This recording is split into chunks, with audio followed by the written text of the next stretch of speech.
Hello? Sino to? Ang iyong konsensya!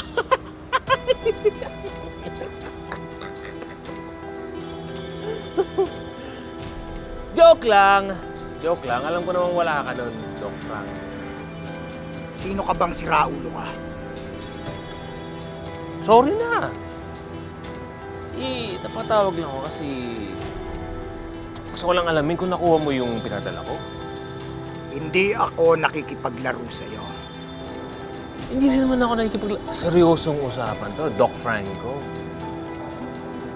Nakasalalay dito ang pangkabuhayan showcase ko. Kaya gusto ko lang alamin talaga kung nakuha mo na ba yung pinadala ko. Sige na. Buksan mo na, Doc.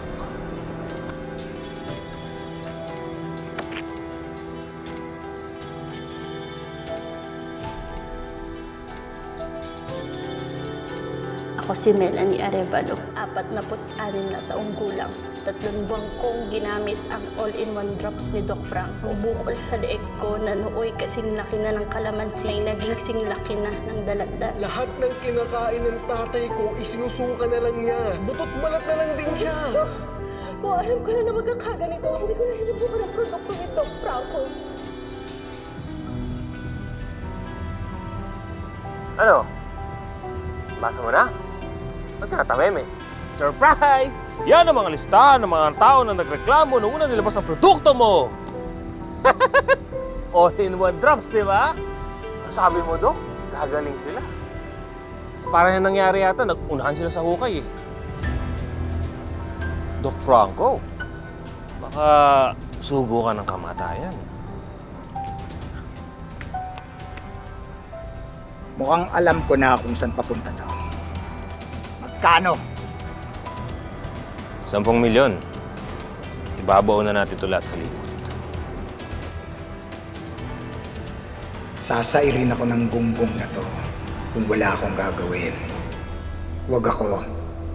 Dahil kung tuso siya, mas tuso ako. Gagawin kong 20 milyon basta magkita tayo. Pero lahat ng ebidensyang meron ka, bibigay mo sa akin. Magkaliwaan tayo. Ayoko ng bank transfer. Baka masilip ka.